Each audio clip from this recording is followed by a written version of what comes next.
Hey, Courage class.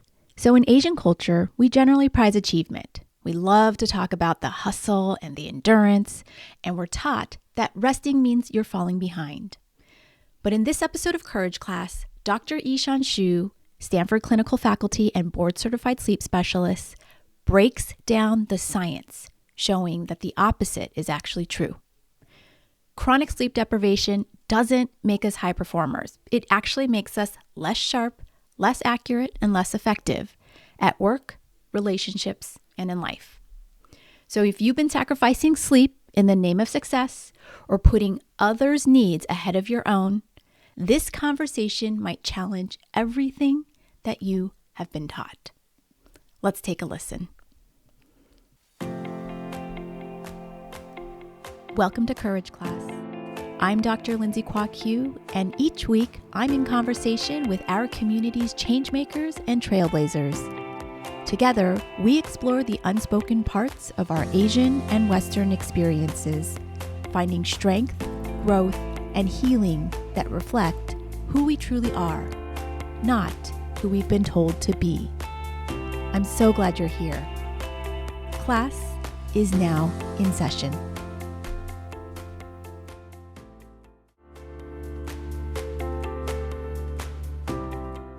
So I am so excited to welcome Dr. Yishan to the podcast. Thank you so much for your time. Thank you for having me. Absolutely. And, I would love to just jump into some of the many incredible credentials that as I was preparing for this, as I shared with you prior to hitting record, I was just blown away by the incredible body of work that you have. So if I may brag a little bit about you, you are the founder of a private practice, Mind, Body, Garden Psychology. My goodness, you run 4 offices across the United States. The California office is the largest multilingual practice specializing in everything from sleep to intellectual assessments to fertility. I know that's not everything that you do, but the scope of your practice was just incredible. You host 4 podcasts. I can barely stay afloat with one. I don't know how you do that. You have 3 in Mandarin. You have 1 in English, and these topics here range anywhere from sexual health to sleep. I heard on your most recent podcast that Deep Into Sleep, your English speaking podcast, was recently named Sleep Podcast of the Year. Congratulations. That's incredible by one of your colleagues. You are an adjunct faculty member at the Stanford School of Medicine. You are board certified in behavioral sleep medicine psychology. You are a board certified psychologist in behavioral sleep medicine. You are one of the first Mandarin bilingual sleep specialists. There are 400 across the United States, and you are one of the first bilingual board certified. Is there anything that you do not do? Oh my goodness. Thank you again. All right, go right ahead. Yes. Yeah, I'm just thinking, I like to keep my mind busy. While no one believes this, but I try to keep a good work-life balance at the same time. I see. I did see your diverse interests. I did see that. And so that is indeed, you are the living, breathing sort of example, if you will, of someone who has a full work life and a very balanced personal life as well. So I want to welcome you wholeheartedly to this podcast. And I'm so excited to dive into your area of expertise, sleep and rest. Which is something I will say, at least, especially from an Asian American community, this is not something that in general we are very comfortable enacting, if you will. And so, Dr. Yishan, if you would, for the person who is exhausted, could you share with us how will their life change if they take everything you're going to share today to heart? From the surface level, they possibly gonna change from being exhausted to first time ever to understand what rest can bring to their life. Maybe it's joy, maybe it's comfort, maybe even it can be better family relationships. That's how closely rest, sleep, everything we're going to talk about is related to our life. It's just It's so fundamental that we miss it all the time, but it's closely linked to each other. Wow. Wow. It is so fundamental. And I find it fascinating that you have linked sleep to joy and to connection, to relationships, all in the same sentence. They're all interconnected.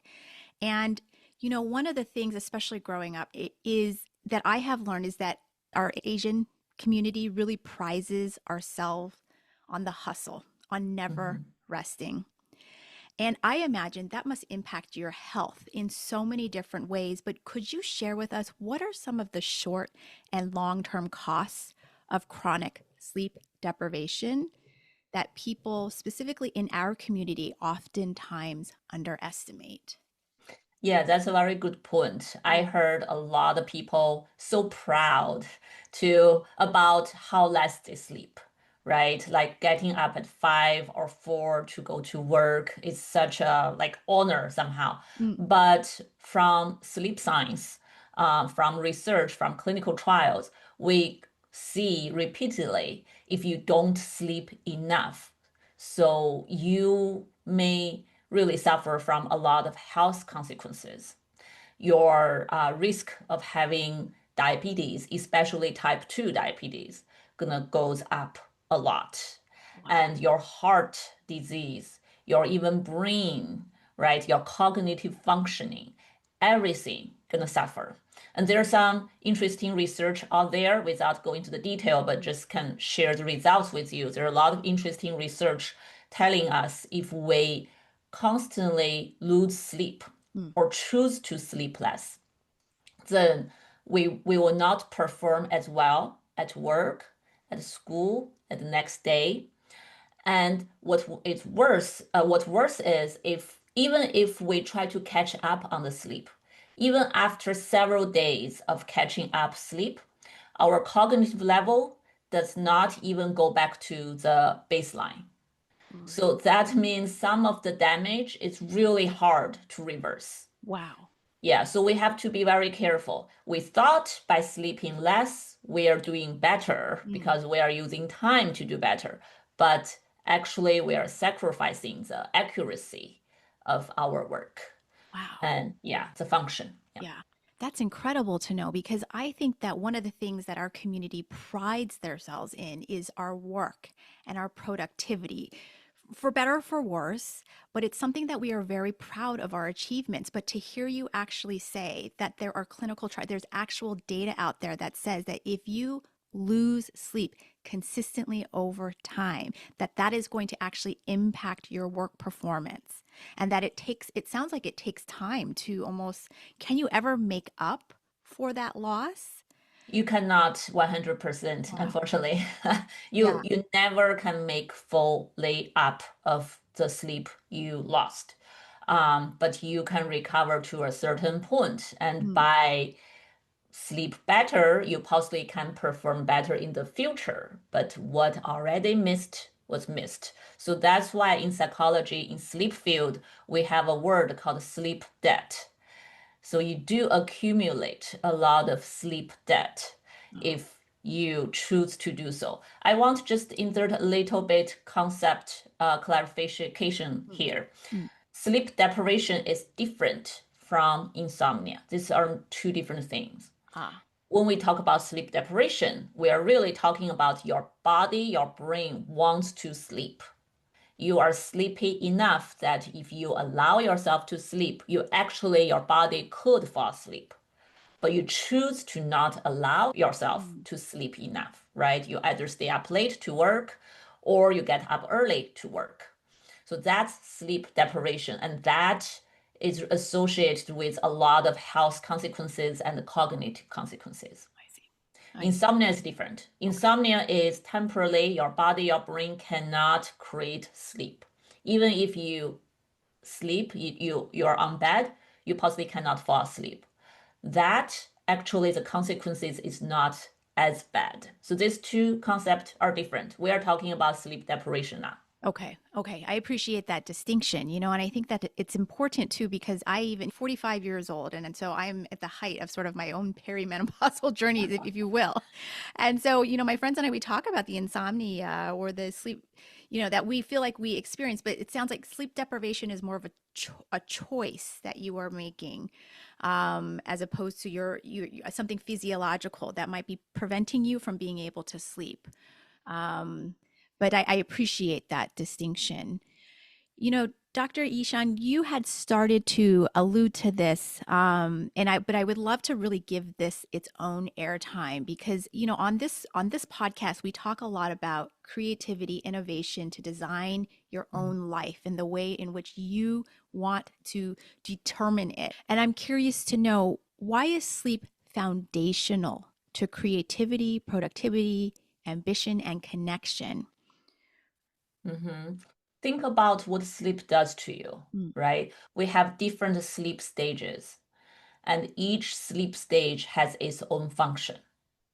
So basically, for example, deep sleep, mm, people always talk about deep sleep. Deep sleep is sleep stage that our body release growth hormone, help us get bigger, grows taller, and also to release something within our body to help us repair the tissues.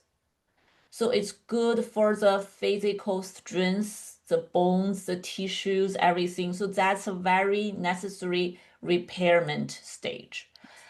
And other stages like the light sleep stage, it's those stages are also important because it helps us to consolidate our memories. When you talk about creation, when you talk about, what we want to produce mm, when we are awake, the foundation is we're gonna have to clear everything, consolidate everything during sleep.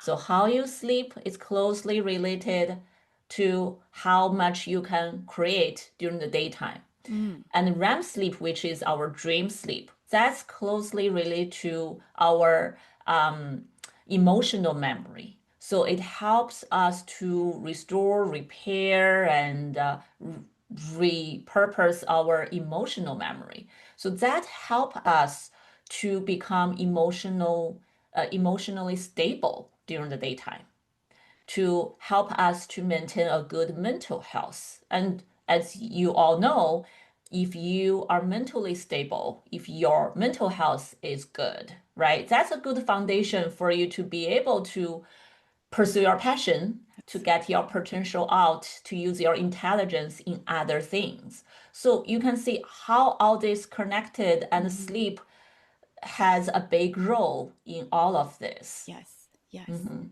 Oh, I so appreciate. Oh, sorry. Go ahead. Were you going to say One something? more thing, Yes. Go, please go right ahead. and think because you mentioned connection. Yeah. So connection between couples, right? Between human being and human being, that is also related to emotion. So if we sleep well and emotionally we are doing well, research shows that help us to be able to have more empathy towards other people, including our partners Yes.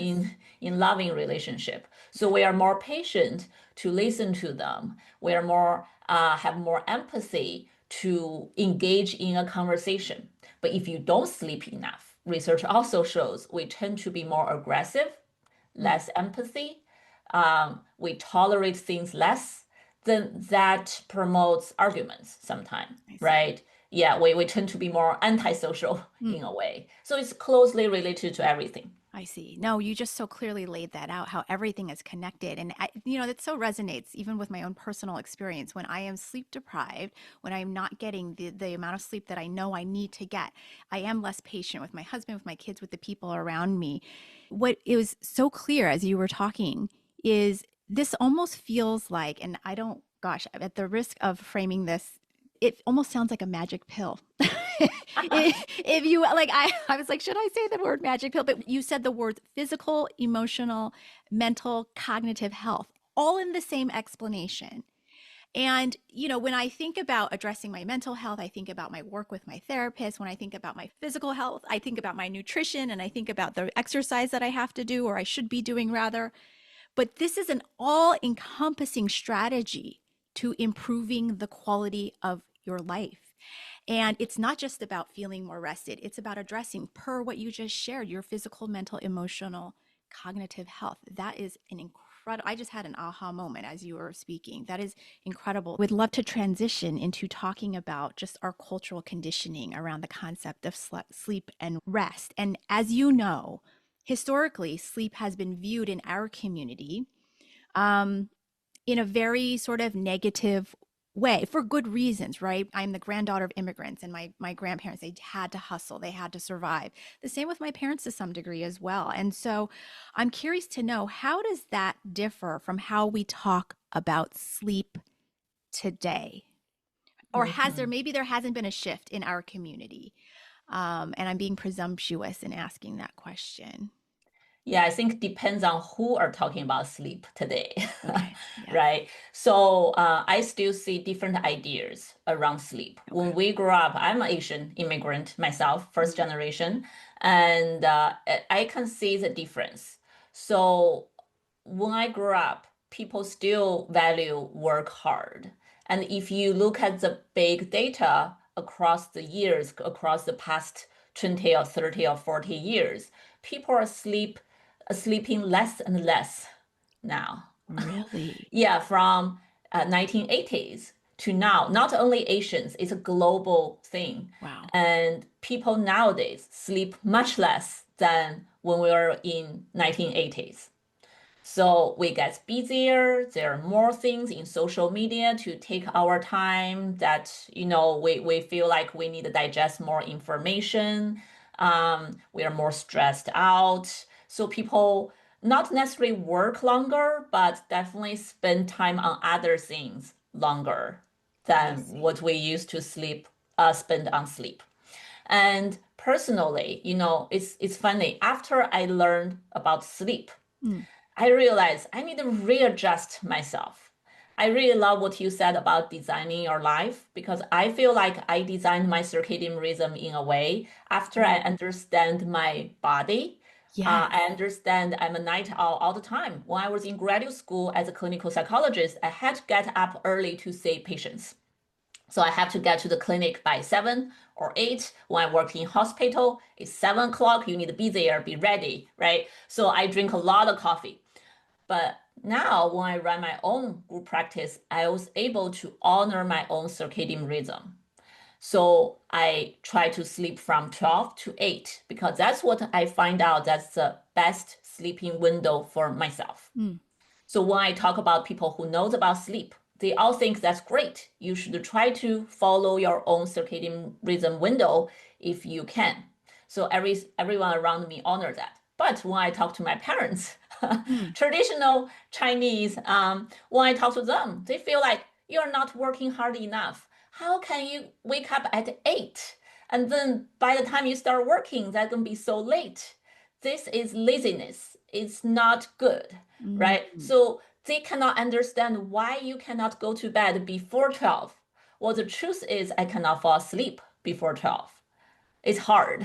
It's my natural clock. Mm. If I have a choice, I won't value my own clock, my own sleep timing.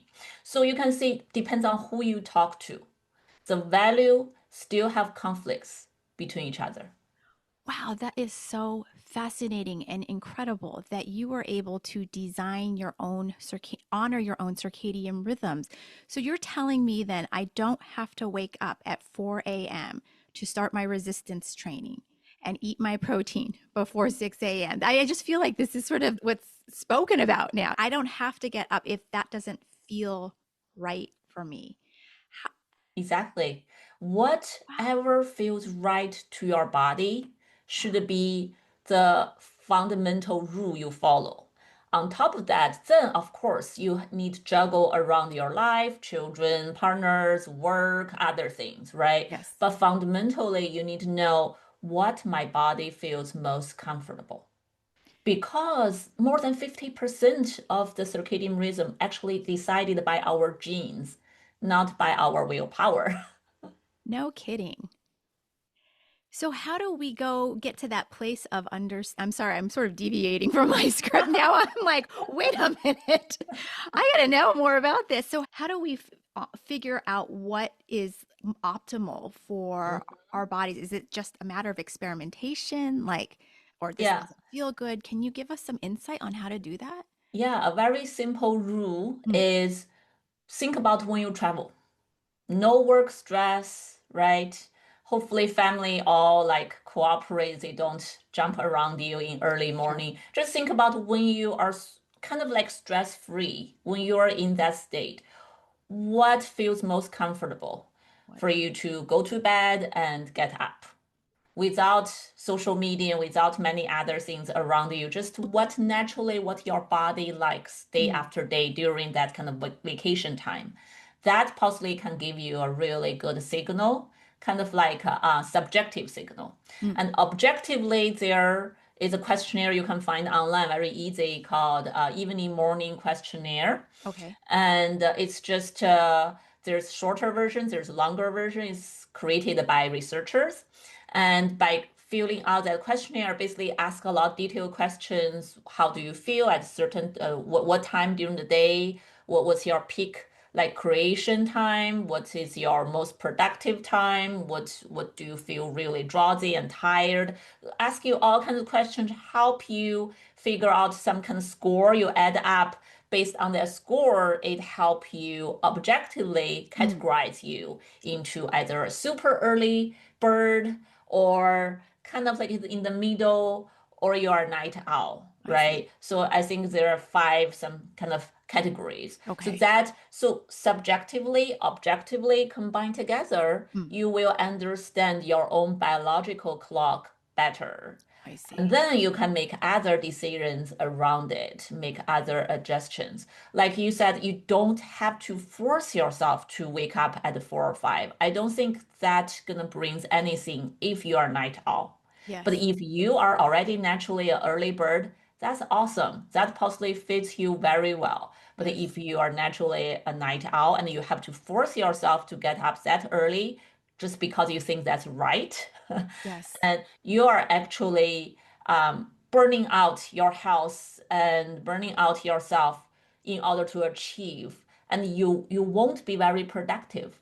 Mm, You're gonna feel painful. You don't feel good, yes. right? And because night owls peak creation time normally is at night Mm, or evening time, yes. not Sure. early morning. Yeah, that's my husband. He can work late into the night and do Yeah. all of his reading and all his analysis like late at night. I cannot do that. Hmm.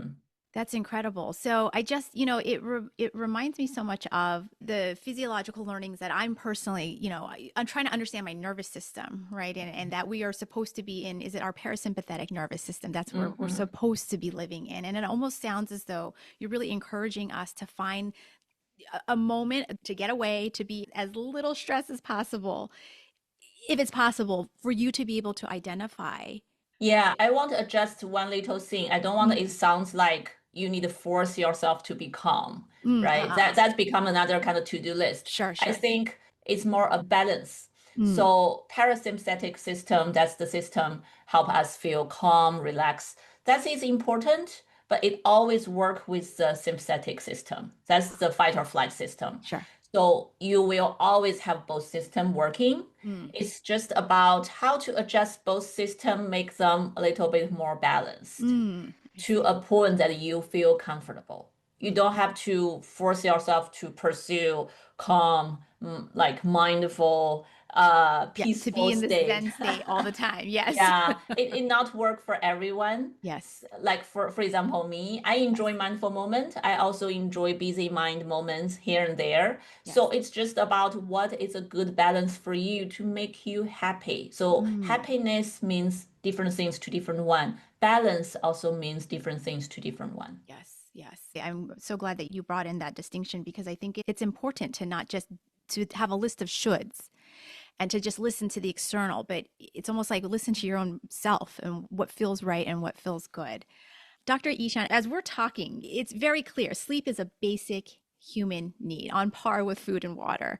And I'm curious to know from you, what are some of the most common ways chronic sleep deprivation shows up in people who are still Mhm. on paper doing just they have this amazing career and they're hitting all of the milestones? Are there any Mhm. health consequences, I'm curious, that are particularly prevalent in our community? Mm-hmm. Yeah.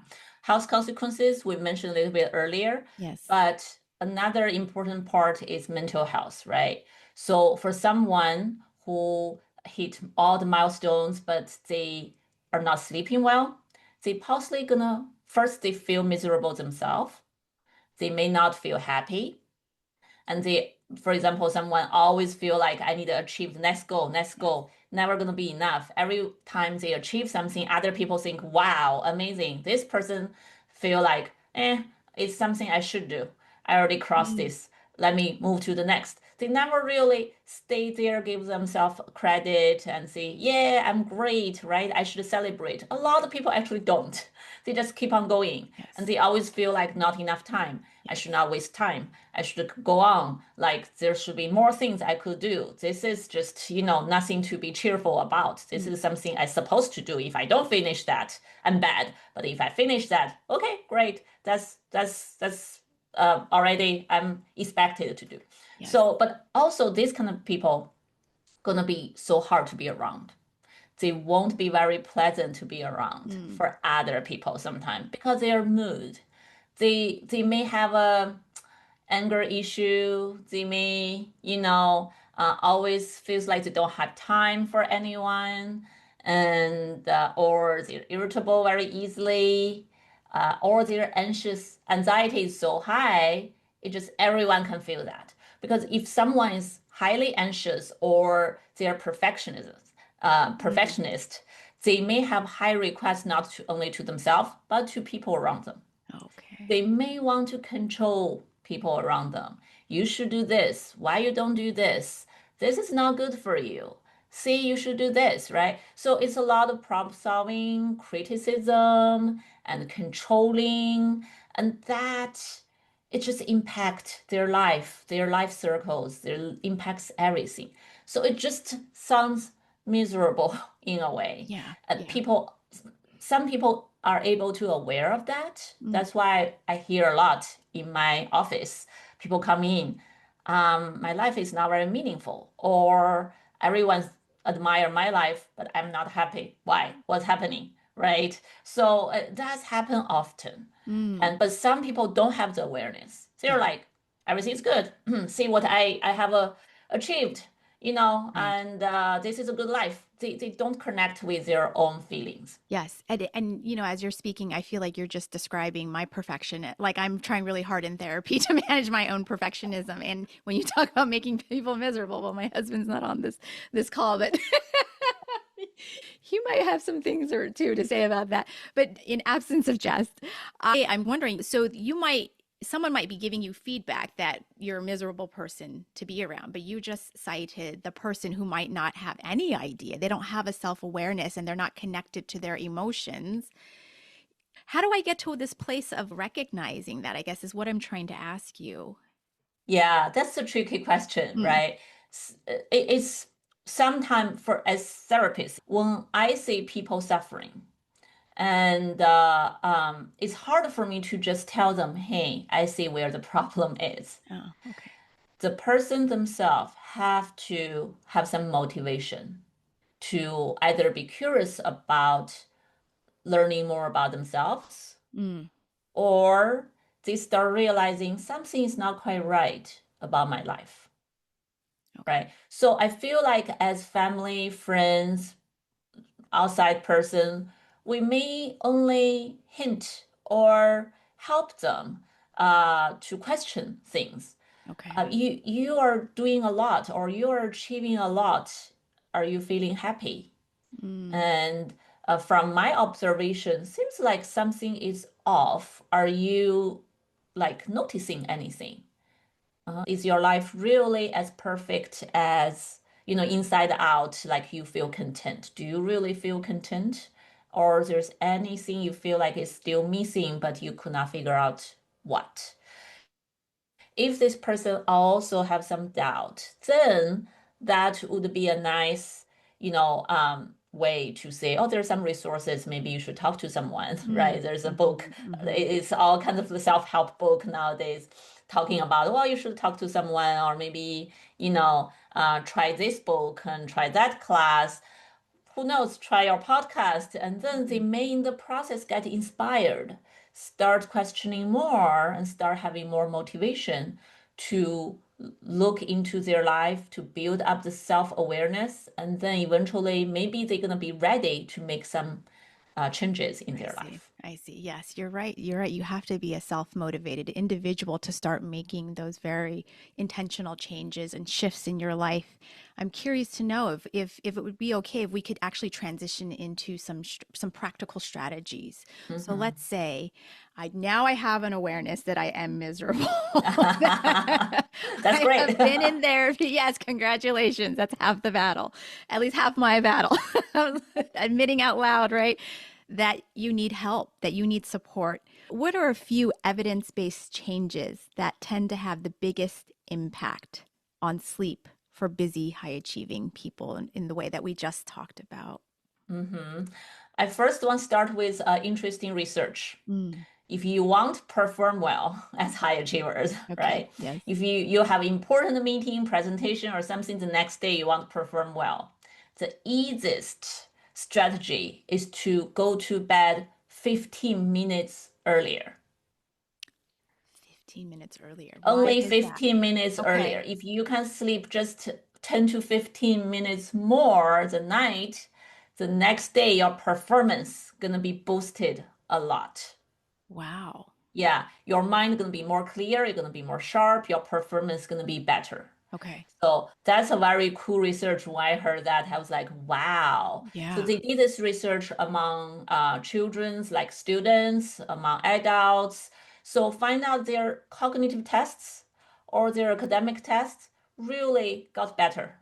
It's just, sleep just a little bit more, your accuracy in your performance, how punctuate you are in Mm, your performance, they really benefit from sleep. wow. Yeah. So I think, if you're a high achiever, go the other way. Prioritize your sleep, not sacrifice your sleep. I love that. It's so counter to some of just the colloquial sort of discussion that I Mhm. feel like I've been privy to. I mean, I have a final the next day. I'm staying up till 4 a.m. to cram for that final, right? Or to write that paper or to finish that presentation. So I'm blown away that it's 15 minutes. This is a research-based strategy. Wow. Yeah, it's not hard to do. It's Yes. not like we are asking you go to bed like several hours early, Right. right? We are only talking about 15 minutes. On the other way, like what you used to do, Mm, most people do, they stay yeah. up late. We did not realize if we deprive our sleep like that to prepare, actually the chemicals build up in our body, the effect gonna be similar to alcohol toxicated. No kidding. So that's why I used to make a video in my channel talking about drowsy driving is equal to drunk driving. Just because when you're not sleeping enough, Yeah. you function like a drunk person. And there's also research like if you lose sleep, you don't allow yourself to sleep for like 17 to 18 hours, right? It's you just sleep deprive yourself like that. The alcohol level in your body actually goes up. It's just you got intoxicated yourself. Wow. And then if you're drunk, can you function well? Yeah. You can still function. You possibly can still do the exam, whatever, but you may make a lot of mistakes, Yes. right? You may not be able to think a lot, and you may feel like this question look familiar, but what's the answer is exactly? I kind of know I prepared for this, but somehow I'm not getting it out as nicely as I prepared. That's because all this like toxic stuff build up in your body. Yeah. So yeah, so all this evidence shows us, right? Sleep actually helps with your performance. Absolutely. And losing sleep hurts your performance. I mean, significantly. I mean, you can't even talk about creativity, innovation, and productivity. Mm-hmm. And I mean, I knew this was going to be a fascinating conversation, but what is significantly so fascinating to me is that the narrative in general in our Asian community is to work, work, work, work, work, achieve, achieve, achieve. And there's nothing, I don't want to say there's anything wrong with that if that's what you want. And the fact that we would make the intentional decision to not allow ourselves to rest, yet we are such achievers. Yet clearly, based on the research, that depriving ourselves of this incredible opportunity of sleep will actually impact the achievements that we seek to move towards. Yeah, That's yeah, incredible. Wow. right. Yeah. So that if you want more tips, there's a lot of sleep tips. Mm, Sleep adjustment is not about tips, but some small adjustment could help us. Why it's not about tips? Because sometimes it's mindset shift.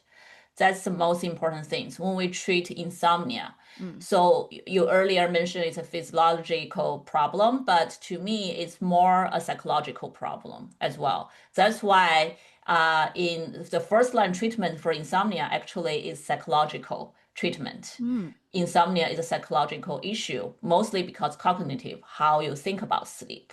So some other strategies can be also very simple. If you want have a better mood and help you sleep better at night, you need to start from the daytime.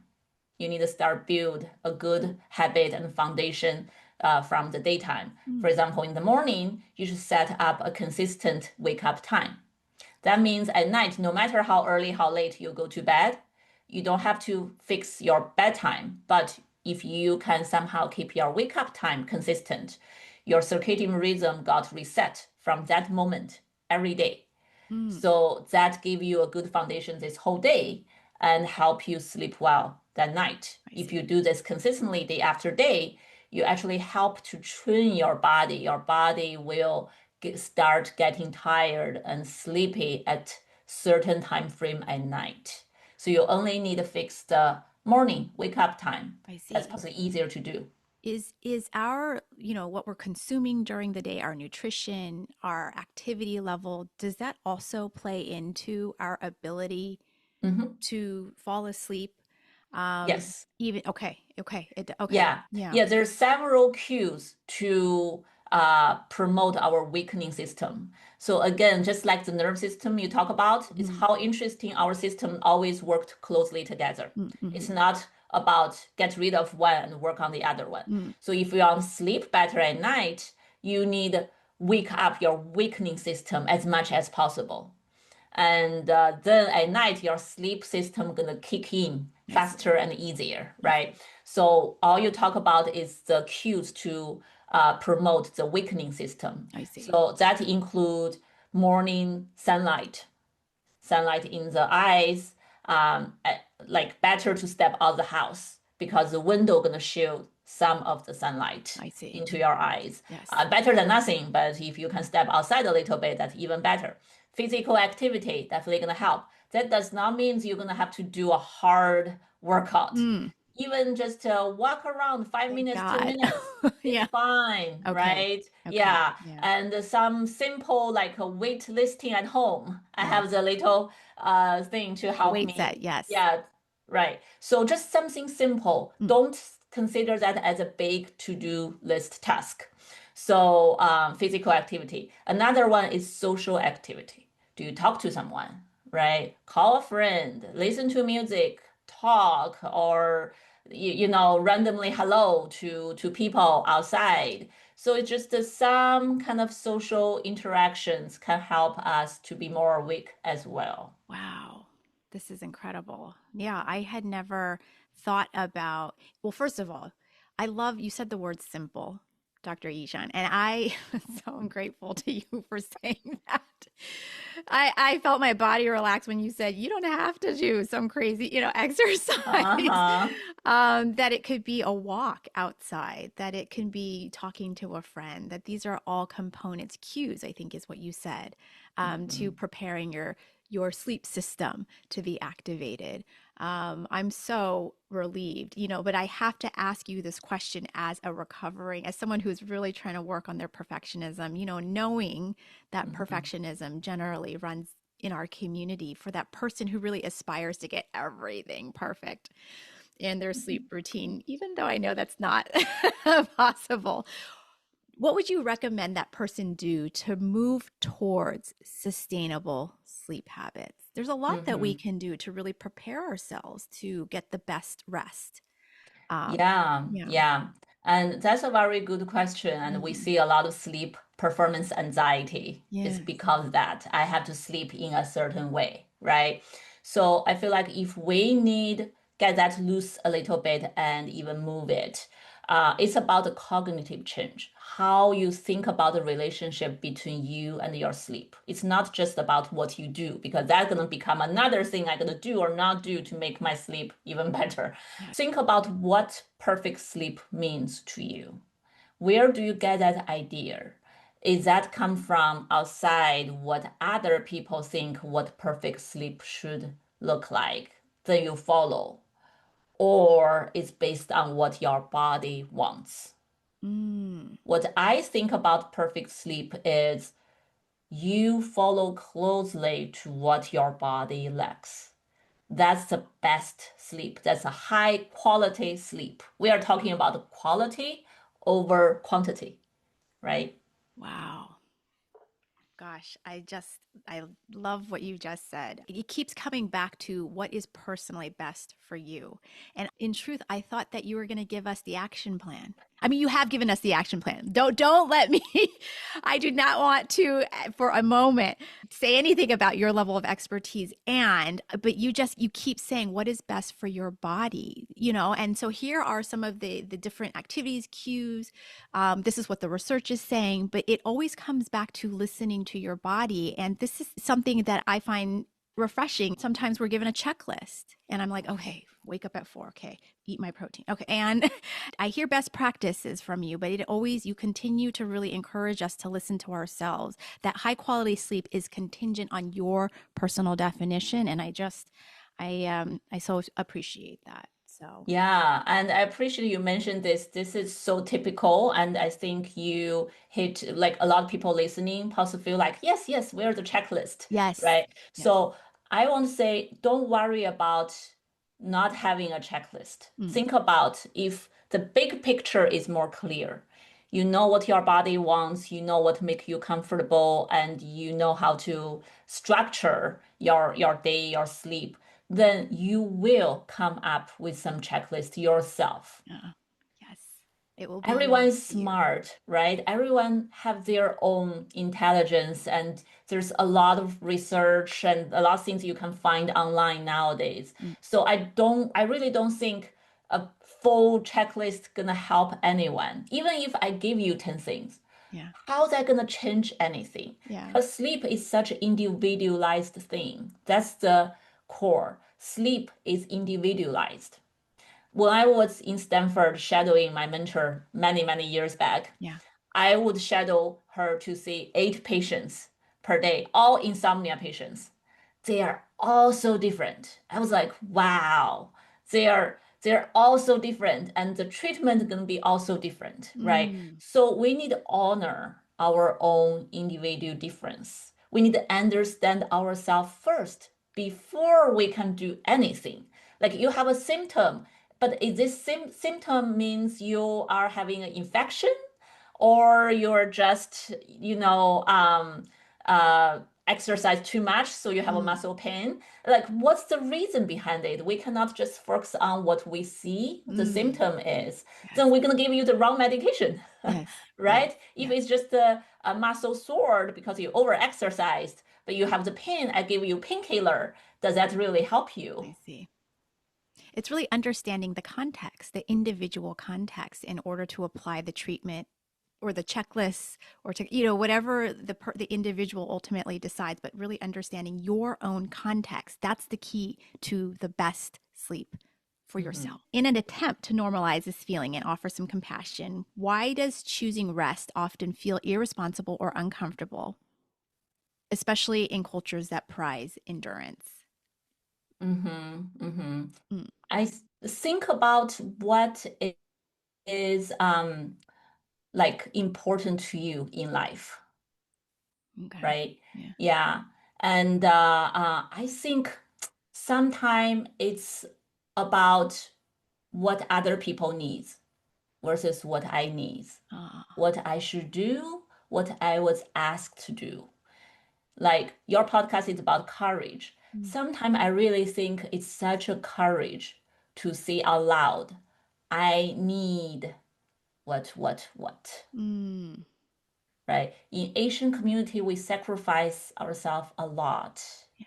Responsibility, and we should always give. We Yes. should do things well. We should care about other people's feeling. So we feel guilty if we are not really catch up on certain standard around us. I think it's far beyond sleep, but it just goes back to I need to burn myself in Yeah. order to light up other people. Mm. Oh That's the gosh. core Wow. value Yeah. guide us.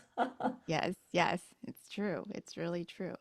You see, I feel like you studied so many of us prior to this. It's very uncomfortable to hear you say that, but yes, this is no. But in all honesty, you're absolutely right. You light yourself on fire in order to make other people shine brighter, and it is a very uncomfortable. It is a deeply uncomfortable thing to say. What do I need?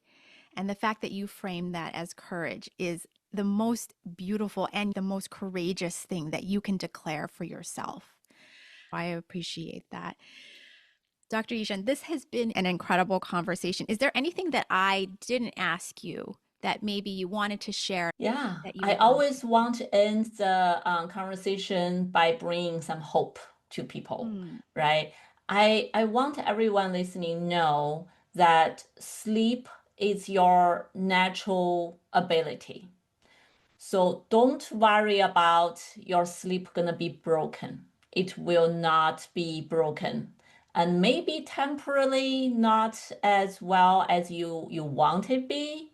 And your body, your brain has the ability to readjust mm, and to optimize. You just need be careful about the balance. You don't want to be too much just optimize to the extreme.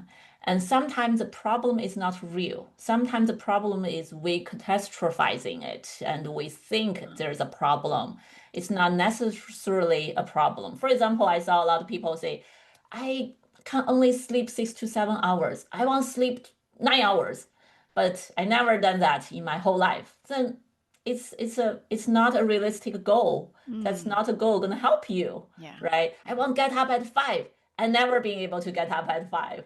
Then maybe that's not a good goal for you. It won't help you. It's gonna hurt you. So is this a real problem or is a problem in my head? Mm, Sometimes we need to ask ourselves that question. If there's really some problems about your sleep, there are a lot of resources out there. There are experts, doctors, self-help books, a lot of great sleep books out there. Find help. I think another courage mm, is about asking for help when you need. mm, Don't just suppress yourself, hide it, try to handle it yourself. I don't think that's courage, right? You feel like I'm holding everything on my own shoulder. That's courage. I don't think that help anyone. mm. Sometimes open up and asking for help is another level of courage. Thank you. Thank you for that. That's going to help so many in this community. And I think more broadly, even beyond Courage Class, as so much of your work, your incredible body of work does. So I just want to thank you sincerely again for your time and your expertise and for everything that you do. It's really so wonderful. And my personal biggest takeaway is to design something that is right for your body. And I so appreciate that. What a relief it is to know that I am the master of what is best for me when it comes to my own sleep and subsequently how that impacts my connections, my relationships, my creativity, my innovation. What a relief to know that I don't have to get 8 hours of sleep. I don't have to get up at 4 a.m. every day. I don't have to go fall asleep with a sleep monitor. It really comes down to what you and your body needs and what you want for your life. And I thank you sincerely for that message. Thanks for joining me on this episode of Courage Class. I hope today's conversation gave you a little encouragement and inspiration. If you enjoyed it, please like and subscribe so you never miss an episode. And for extra motivation, tools, and behind-the-scenes content, sign up for my newsletter. I'd love to share with you more there. See you next time.